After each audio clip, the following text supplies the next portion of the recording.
Hey guys, Phil here at Woods Tree Farm. Thanks for checking out the channel today. I wanted to share with you a few different ways that you can plant sunflowers. These are the easiest thing, I think, to plant and grow. We are not like master gardeners. We are not big-time farmers. We're just in our third year doing this, and I'm going to share with you the couple different ways that I've planted sunflowers, both like in our yard at home, but also out here on the farm. So stick around, it's going to be a fun one. As always, if you enjoy our videos, if you would hit the like button, that would be awesome for us. That sends a signal to YouTube that obviously you like this, but then they'll also share our video with other people who like similar kinds of things. So that just helps our channel out immensely. And of course, if you don't like it and you have some feedback on how we can make our videos a little bit better, leave those in the comments below. So I got a couple things in the truck here that I'm going to show you. Obviously, it starts with the seed. I have a 25-pound bag of the black oil sunflower seeds. This is the same thing that's a really common bird seed. Little black seeds look like this. And one of the ways that we're going to try planting is with our planter, which we'll get to in a second. And the only thing that we'll need to check, because I actually haven't run these through the planter before, we'll need to see if the size of the seed aligns with the plate on the planter. We'll get into that in a second. And then the last way that we're going to try to plant these is actually something I haven't done before, but I've read online and I've seen other videos. People have done it and it's worked just fine. You probably notice we have our little sunflower patch here prepared and ready to go. I just tilled this with the tractor. So if you don't have a tiller that hooks on the tractor, obviously you can, use a smaller tiller, or some people don't till at all. Though if you want to use the planter, which I'm going to show you, you're going to want to have some pretty soft soil to use that. But there's the tiller that I used, hooked onto the tractor.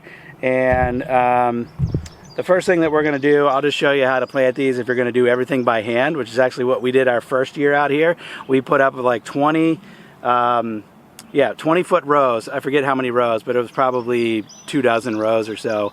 And we just planted these all by hand. And all you have to do is just take a hoe or a small trowel or whatever, put your seeds in, cover them up, and that's it. So we'll do a few like that real quick just so you see what I'm talking about. Well, you can see in here, this is all really, really soft. So if you're going to plant these by hand, this is really the best way to do it if you want to do it really small scale, like in your flower bed or something. You really don't need much. Like I said, you can use a hoe, you can use a trowel. This soil is so soft, I can just use my fingers. And all these need is about a ½ inch of soil on top. So if there's any big clumps or rocks, I'm just going to pull those out. And then I'm going to put one of these about every 8 to 10 inches or so.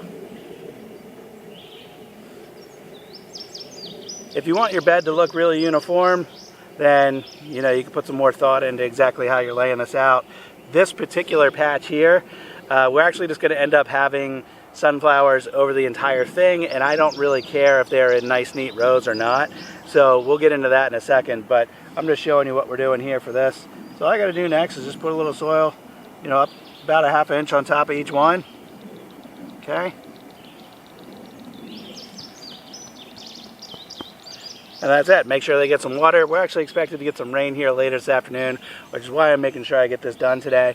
But if we weren't getting rain within the next 24 hours or so, I would irrigate this plot, and then I would keep it moist in the next couple of days. But between today and then 2 or 3 days from now, and then again later in the week, there's a couple of forecasted days of rain, so I don't think I'm going to have to end up irrigating this at all. And then in about 7 to 10 days, we should see everything sprout up. So planting by hand, really easy to see there, but really hard to do that with any kind of scale. So the next thing I'm going to do, and this is what we did last year for the first time, and this worked out really well, is get yourself one of these vegetable planter seeders.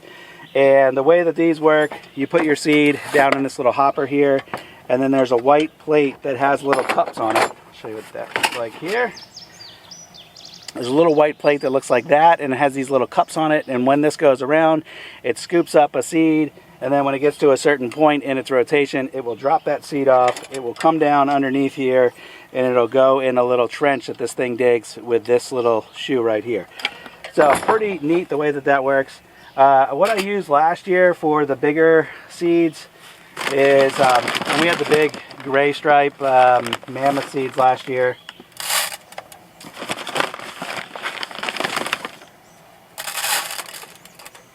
Okay, So first thing, I'm just going to go ahead and test this, but I think it's going to end up dropping several seeds per hole, but we'll see what this looks like. I'm just going to spin this forward. Actually, that first hole just dropped 1. That second hole dropped 3 or 4.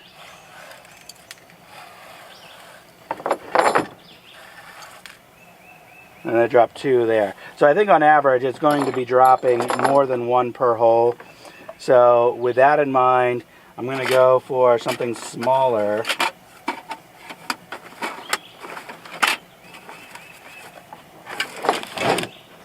Which, when you buy these, they might come with a couple plates, depends on the brand, and then you can also buy additional plates. I got this secondhand, and we got 2 boxes of plates with it.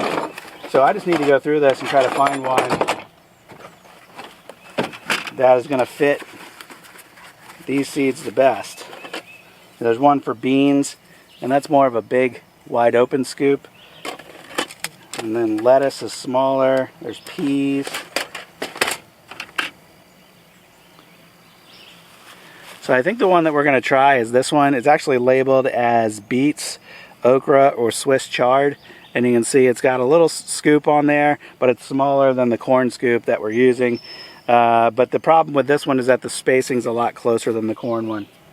So we're going to have to get some tape and tape off a few of these holes so that it doesn't drop them as close together. So what I like about the planter is that it's going to give you nice straight rows, as long as you walk straight. And you can easily regulate how much seed goes down along that row. And this is actually what we're going to end up doing on our bigger patch, because in that section I do want nice uniform rows, but we're not going to do that for a couple weeks because the variety of sunflowers that we're planting up there have a shorter maturity date than these sunflowers, so these are getting a head start. But all you got to do, if you have nice smooth cultivated soil like this, this works up really nice, and you just push this like this. It's got a little chain down behind it that helps cover up the seed, and then the back wheel helps tamp it down. And then the last thing we're going to try here is just broadcasting the seed, and I'm going to use this big landscape rake, this one here, just to work up the soil, and I'm just going to drag it up and down the plot. And this, I think, is still going to be pretty manageable given the size of the plot. But if I was really trying to do a lot of sunflowers, this is not the method that I would do. But I think as far as getting a lot of seed down, this is going to be the most effective way, but it's not going to give us nice clean rows like the planter would. So the biggest question about this method is probably, how do you know how much seed you need? And the application rate for this type of sunflower, I think they recommend is like 25 pounds per acre, per maybe 1 to 1.5 acres. And what I have here is just a 30-foot by 60-foot little patch, so it's a very small portion of an acre. So anyway, you do that math, you whittle it down, and you really don't need maybe about 1 pound of seed at the most. So I just put a very small amount of seed in this little spreader. I'm going to open the gate on the spreader, which is controlled with this little lever over here, just wide enough so that seed can fall out relatively slowly. And then I'm going to walk the plot pretty quickly and spread the seed out. And if I need to go back over the plot a couple times in order to get through all of this seed, I will. And that way I'll make sure I'll have good even coverage throughout. That worked out pretty good. If we look in one little cross section of soil, these are my seeds. So here is an area where maybe there's a couple that are a little too close together, and then you get further out and they're a little bit more spread out. That's what we'll see in here. It's a little random. There'll be some that are a little close together, some that aren't. What I'll probably do is walk this patch in about 2 weeks and thin it out just a little bit. And then after I thin it out, I'll probably also make a couple rows with the cedar, and that way I'll have a good maybe 3 to 4 week staggered harvest in this little patch here. And that's all kind of part of my plan for having this available for photography and for you-pick sunflowers. All right, and the final step is I'm just going to use this big landscape rake, and I'm just going to drag this, and hopefully this does a pretty good job at getting these seeds in contact with the soil. If you had an ATV, or if you had some sort of a drag, some people even drag old chain link fence, that will effectively do the same thing, where you can drag an entire patch and then turn it up just enough that the seed gets good contact with the soil. But this isn't that big, so I think this will work up pretty quick with this.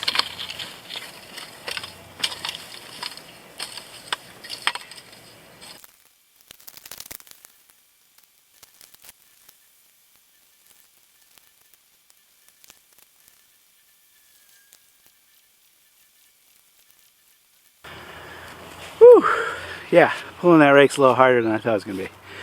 But anyway, I think that worked out pretty good.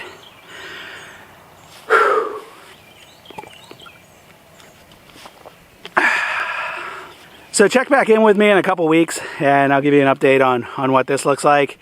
If I forget to do that, you guys can ask in the comments. Say, hey, how did those sunflowers do? And I'll let you know. But usually, I'll try to do an update and then I'll come back to this one and I'll drop a link in this video's description and maybe as the top pinned comment as well, give you guys an update of how this is doing. So our other big patch, which is now behind me, is going to get sunflowers using the seeder here in a couple of weeks.